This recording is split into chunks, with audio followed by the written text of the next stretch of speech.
Jazakallahu khairan, Akhil Karim, pour ces enseignements. Et ici, on a une parole qui est très récurrente en France, que vous avez déjà sûrement entendue, que beaucoup de nos frères et sœurs répètent, c'est Al-amalu ibada. C'est-à-dire que le travail est un acte d'adoration. Alors, est-ce que cette parole est en concordance avec les textes religieux ou non? Il faut savoir que le travail est un acte d'adoration sous certaines conditions, déjà, premièrement. C'est pas quelque chose d'absolu, car on a des personnes qui vendent de l'alcool, on a des gens qui sont videurs de boîtes de nuit, et c'est des travails que je suis en train de citer. Mais ils sont haram. Plutôt là, on dira el amalu Ma'asiyah. ma'asiya wa haram. Alors, il faut que déjà ce travail soit licite. Il faut également que ce travail ne t'empêche pas d'accomplir tes obligations ou ne te force pas à commettre des interdictions et que l'argent que tu vas amasser à travers ce travail, tu le dépenses à bon escient comme Allah subhanahu wa ta'ala l'aime et l'agrée. Il faut avoir une bonne intention également. Bien évidemment, il faut que tu le fasses. Lorsque tu vas au travail, tu le fais parce qu'Allah Azza wa Jalla t'a ordonné de subvenir à tes besoins et à ceux de ta famille. Tu ne vas pas au travail parce que tu veux rouler en Clio 7. Maintenant, le Clio 5, c'est dépassé, par exemple. Ouais. J'ai pas dit que c'était interdit d'acheter un Clio 7, s'il vous plaît. Je suis en train de dire que si tu vas au travail dans le simple but de t'acheter un matériel mondain, c'est quelque chose de permis, mais tu ne pourras pas dire que tu es en acte d'adoration. Parce que pour être en acte d'adoration, il faut vraiment que la chose que tu fais, d'accord, elle soit pour Allah subhanahu wa ta'ala ou qu'elle te rapproche d'Allah. Très bien. Si tu achètes un Clio 7 pour aller à la mosquée, pour aller nourrir des pauvres, afin de te rapprocher d'Allah subhanahu wa ta'ala et avoir sa récompense, oui, à ce moment-là, le fait de travailler et d'acheter un Clio 7 se transforme en acte d'adoration. Très bien. Ici, par exemple, la personne elle va travailler pour acheter un Cléo 7 pour aller à la mosquée. Mais cela va la pousser à retarder la prière ou délaisser la prière. Elle est en acte d'adoration ou non? Eh ben non, exactement là, tu as trouvé un très bon exemple comme la télé. Personne il achète au début une télé pour regarder les cours des savants. Acte d'adoration, très bien. Mais à la fin, c'est Netflix qui prend le dessus et on regarde des choses qui sont interdites ou même des choses qui sont permises. Tu n'es plus en acte d'adoration. Très bien. Du coup, la base, c'est que le travail n'est pas un acte d'adoration. Non, le travail n'est pas un acte d'adoration, c'est un acte coutumier illicite. Très bien. Et du coup, comment faire la différence entre un acte coutumier et un acte d'adoration, Akhil Karim? Je vais vous donner certains points qui peuvent vous aider. La prière est un acte d'adoration à proprement dit. On est d'accord. Le travail, non. Tu travailles parce que madame elle a des beaux yeux et tu veux lui offrir une bague, tu veux lui faire plaisir. C'est seulement ça ton but. C'est dans un but charnel, c'est dans un but d'amour affectif. À aucun moment tu vises de te rapprocher d'Allah, tu veux lui faire plaisir parce que tu sais que si tu fais plaisir à ta femme, tu fais plaisir à Allah. Non, tu n'es pas dans ce cadre-là. Lorsque tu travailles, tu n'es pas en acte d'adoration. Et j'ai pas dit que tu commets un péché. C'est quelque chose de licite, permis. Mais c'est pas un acte d'adoration. Très bien. Et également, il faut faire la différence entre les actes qui sont bons et les actes d'adoration. Oui. Et je vais redonner un autre exemple. Tu as un petit creux. Très Pas bien. petit, hein. Mais tu vas aller acheter un grec énorme. Parce que tu es gourmand et tu aimes bien cette saveur du grec. Tu n'es pas en acte d'adoration. Celui qui est en acte d'adoration lorsqu'il mange un grec, c'est celui qui a faim et qui a besoin, d'accord, de calmer sa faim pour adorer Allah subhanahu wa ta'ala. Il achète ce grec dans ce but de continuer sa lecture, de pouvoir persévérer dans l'accomplissement de la prière, pour pouvoir faire une umrah, pour pouvoir accomplir le pèlerinage ou pour pouvoir marcher jusqu'à la mosquée parce que là il est trop fatigué, il est trop affamé. C'est ça son but premier lorsqu'il achète ce grec. Et lui, il est en acte d'adoration et l'autre, il l'est pas, celui qui l'a fait par simple gourmandise. Très bien. Et oui, la distinction entre un acte licite qu'on pourrait de qualifier de bien et un acte d'adoration. Il y a le fait tout simplement, une personne, par compassion pour le pauvre, il lui donne une pièce. Il fait de la peine. C'est un acte, il est bien ce que tu fais. Mais c'est pas un acte d'adoration. Après, ça devient un acte d'adoration. Il faut que tu le donnes pour Allah. Parce que tu veux te rapprocher de lui, tu veux expier tes péchés, tu veux gagner des hasanat, tu veux avoir son agrément. Il te faut absolument cette intention. Comme Allah Azza wa Jalla nous dit dans son livre, Innama nut'imukum liwajhillah, la nuridu minkum jaza'an wala shukura. Et on vous nourrit, les pauvres, uniquement pour le visage d'Allah. Et on n'attend pas de vous une récompense ou un remerciement. يطعمون الطعام على حبه مسكينا ويتيما وأسيرا إنما نطعمكم لوجه الله لا نريد منكم جزاء ولا شكورا. Subhanallah. À chaque fois que j'entends ce verset, je me dis que réellement la sincérité, c'est quelque chose qui est très compliqué et c'est pas quelque chose d'acquis, c'est pas quelque chose d'automatique, comme beaucoup de personnes malheureusement le pensent. Oui, il y en a qui croient que lorsqu'ils rentrent dans son lieu de travail, directement, automatiquement, la sincérité elle est présente jusqu'à l'heure de fin de travail. Non, c'est beaucoup plus complexe que ça. Plus nuancé. C'est un travail profond, spirituel à avoir. C'est pas n'importe qui atteint ce niveau. Et je dis pas qu'on ne peut pas l'atteindre, bien au contraire. Mais Sufyan al-Thawri, qu'est-ce qu'il disait? Ma alajtu shay'an ashadda min niyyati. Il disait, rahmallah, je n'ai pas corrigé une chose plus difficile que mon intention. Pourquoi? لأنها تتقلب علي, parce qu'elle ne fait que se retourner contre moi. Allah musta'an. Jazakallahu khairan. Et ici également, on a certaines personnes, quand tu vois qu'ils n'arrivent pas à prier à l'heure au travail et qu'ils n'arrivent pas à faire les obligations qu'Allah tabaraka wa ta'ala lui a ordonnées, et tu vas lui dire par exemple, Akhil Karim, il faut que tu arrives à changer de travail, il faut que tu arrives à faire la hijra, si tu peux la faire. Il va te dire, mais si je vais dans un pays musulman, je vais pas bien gagner ma vie peut-être. Si je change de travail, là je gagne peut-être 3500 €, je vais gagner 2000 €. Moi j'ai pas envie de ça. Moi, c'est ma subsistance, Akhil Karim.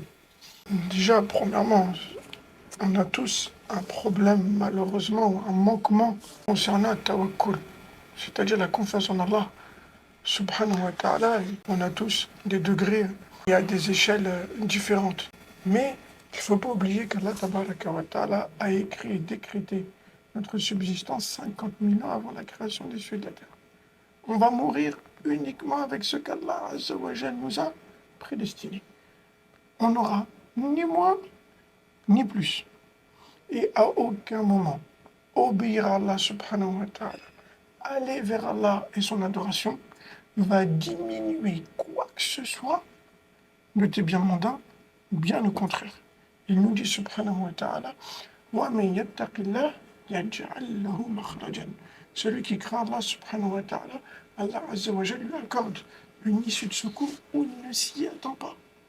Il nous dit, le prophète sallallahu alayhi wa sallam, dans le hadith authentique, il dit, si vous auriez eu un réel tawakkul envers Allah, une réelle confiance en lui, il vous aurait nourri, il vous aurait accordé votre subsistance, tout comme l'oiseau part le matin le ventre vide, et il revient le soir le ventre rempli.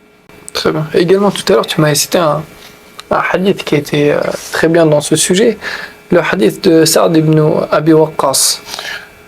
Alors, le hadith de Sa'd ibn Abi Waqqas nous prouve tout simplement que les actes du quotidien banals peuvent devenir des actes d'adoration lorsque le prophète sallallahu alayhi wa sallam a dit Innaka lan tunfiqa nafaqatan tabtaghi biha wajha Allah illa ujarta biha hatta ma taj'aluhu fi fi mar'atik. Il lui dit, il n'y a pas une chose que tu dépenses pour le visage d'Allah. Ça veut dire qu'il faut absolument avoir cette intention au fond du cœur, sans que tu y sois récompensé. Toutes les dépenses que tu vas faire, tu auras une récompense auprès d'Allah si tu as la sincérité, même les cuillères de nourriture que tu mettras dans la bouche de ta femme.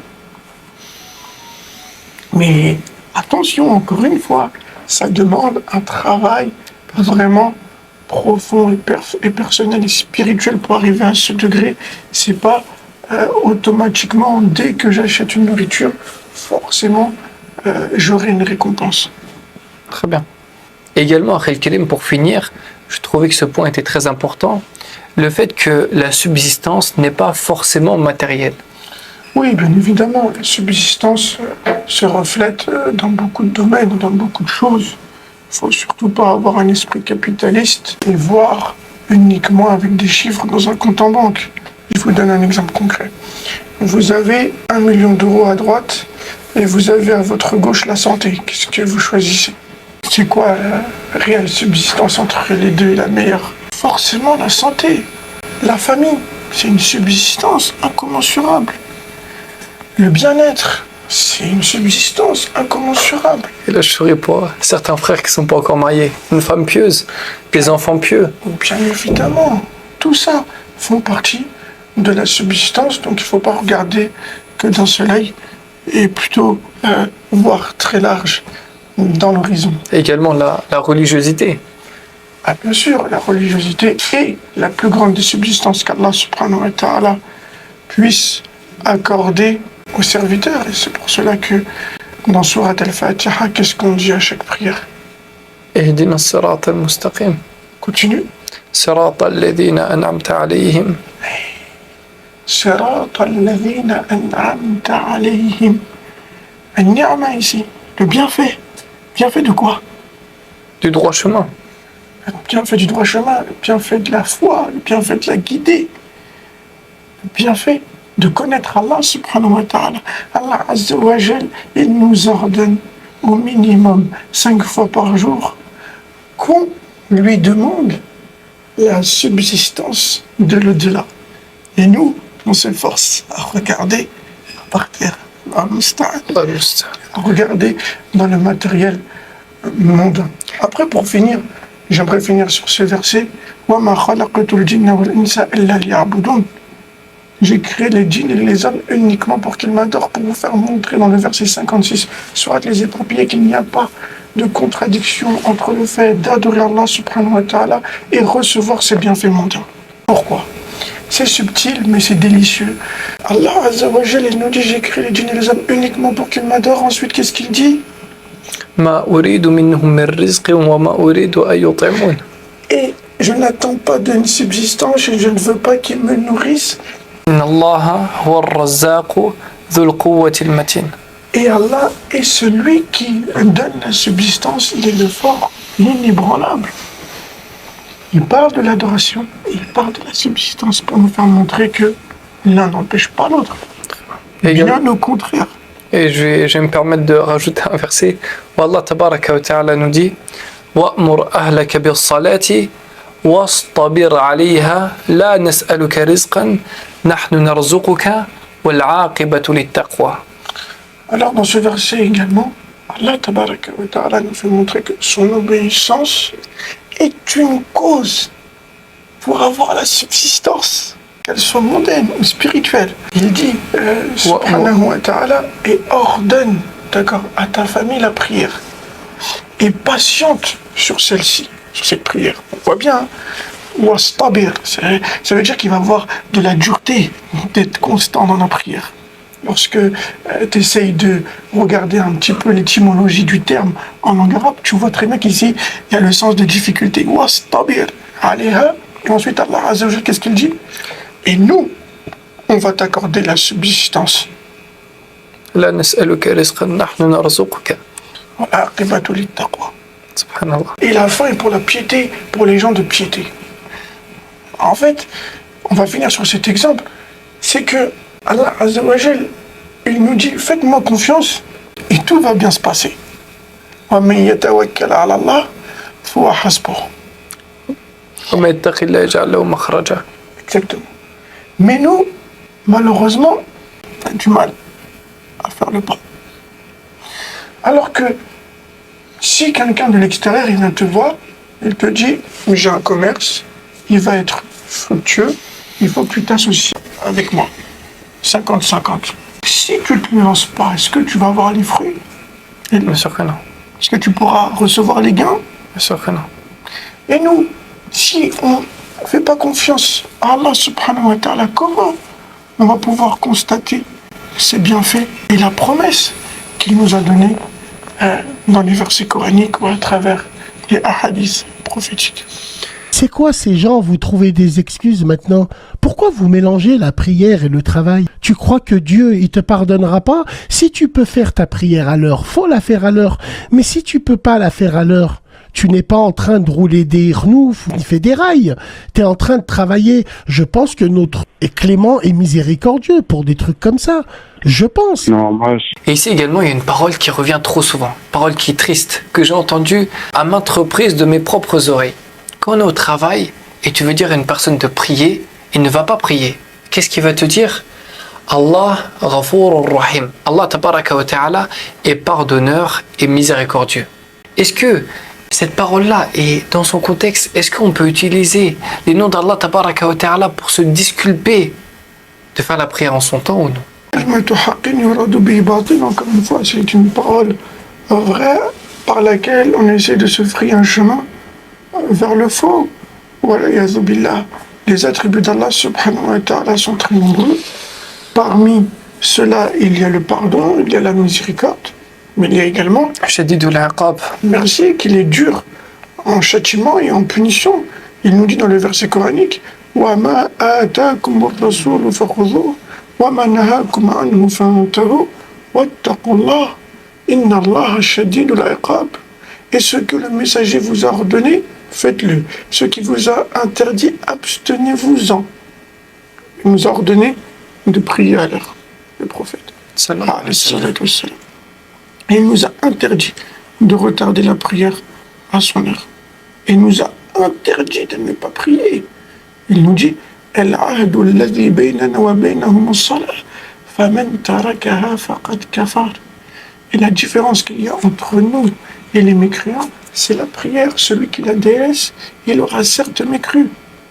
Et à la fin du verset, Allah Tabaraka wa Ta'ala, qu'est-ce qu'il dit? Il dit, et craignez Allah, il est dur en châtiment. Si tu veux connaître Allah subhanahu wa ta'ala, il faut que tu prennes tous ses noms et tous ses attributs et que tu œuvres selon les attributs d'Allah Tabaraka wa Ta'ala. Quand tu commets un péché et que tu veux te repentir, bien évidemment qu'il y a l'attribut de la miséricorde et du pardon. Et quand il y a une interdiction, tu te rappelles que parmi les attributs d'Allah subhanahu wa ta'ala, il y a la colère et qu'il est dur en châtiment. Donc, tu t'abstiens. Voilà comment on met en pratique la religion d'Allah subhanahu wa ta'ala. Jazakallahu khairan. Donc, il faut toujours être sur un juste milieu. Également, il ne faut pas tomber dans ce qu'on appelle al-amnu min makrillah. Oui, alors, se sentir à l'abri de son châtiment. Il y a ce qu'on appelle al-istidraj. Et l'imam Ahmed avait très peur de cela. Où je veux en venir? Je vous donne un exemple concret. Personne, elle ne fait pas ses prières à l'heure. Elle commet pas mal de péchés. Mais dans son travail, ça se passe bien. Bonne rémunération, belle femme, beaux enfants, vacances, belle voiture, santé, en apparence. Tout va bien. Tout va bien. C'est là où tout va mal. Ouais, Pourquoi? Parce que l'imam Ahmed et plein d'autres salafs, ils avaient peur de ce cas de figure. Le fait que peut-être Allah Azza wa Jal te donne de ses biens, fur et à mesure, pour pas que tu vois que tu es dans la faute. pour pas que tu te repentes, pour pas que tu vois que tu es dans la faute, et qu'ensuite tu meurs sur ses péchés et qu'il te châtie. Voilà, yazubillah. Ici, il y a un hadith qui est très parlant dans ce domaine, où le prophète sallallahu alayhi wa sallam nous dit إذا أراد الله بعبده خيرا عجل له العقوبة في الدنيا وإذا أراد بعبده شرا أمسك عنه بذنبه حتى يوافي به يوم القيامة. Là, on voit bien ce hadith, c'est très parlant. Barakallahu fik, concernant le sujet, c'est que Allah Azza wa Jalla, lorsqu'il veut ton bien, si tu as commis un péché, il te châtie. Il précipite le châtiment ici-bas. Comme ça, tu n'as pas à payer ses conséquences dans l'au-delà. Par des épreuves. Par des épreuves. Mais le contraire, c'est que Allah Azza wa Jal te laisse commettre des péchés, il ne te châtie pas ici-bas. pour que le châtiment dans l'au-delà soit plus grand et plus fatal. Et donc attention à ne pas être trompé. Et Allah tabaraka wa ta'ala nous dit dans surat Al-Kahf, الذين ضل سعيهم في الحياة الدنيا وهم يحسبون أنهم يحسنون صنعا. Il nous dit, il y a des gens qui se sont perdus dans ce monde d'ici-bas. Et ils pensent qu'ils font le bien, alors qu'en réalité, ils ne le font pas le bien. Aujourd'hui, Inch'Allah, c'est une journée pour le quartier. On montre le talent qui vient de chez nous. Je compte sur chacun d'entre vous, Inch'Allah. D'accord? D'accord? Dès que vous avez fini votre freestyle, essayez d'intervertir les places. Bon, comme ça, on est carré. Alors vas-y, sors. Je compte sur vous, les frères. Allez, c'est là, c'est comme Eh les gars, voilà. Et ça, c'est la pire des choses, ou l'une des pires des choses qui puissent arriver aux serviteurs, qu'Allah nous en préserve. Amen.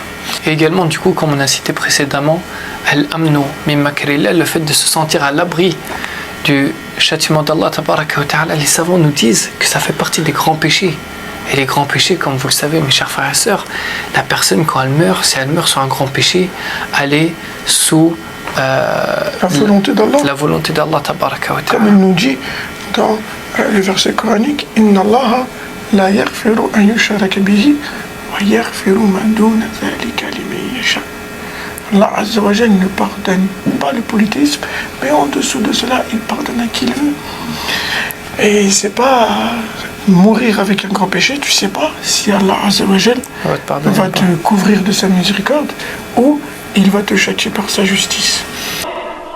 فمن أمن مكر الله رب العالمين فقد تورط في هذه الكبيرة العظيمة وهو معرض لسخط الله رب العالمين ولا يأتيه أمر ربه إلا على غرة في حال سلوته في حال لهوه في حال كثرته ليكون السلب أوقع في النفس وأشد إيلاما لها. Il faut tout le temps être sur un juste milieu, ne pas pencher comme l'ont fait Al-Murji'a et également le Khawarij. Il faut absolument que la personne soit entre l'espoir et la crainte, entre l'amour et l'effroi. Parce que ça fait partie de la conduite du serviteur dans toute sa vie. Et Ibn al-Qayyim rahmallahu ta'ala donnait comme comparaison l'oiseau avec ses deux ailes. Comment il fait l'oiseau pour arriver à destination si il lui manque une aile? C'est pas possible.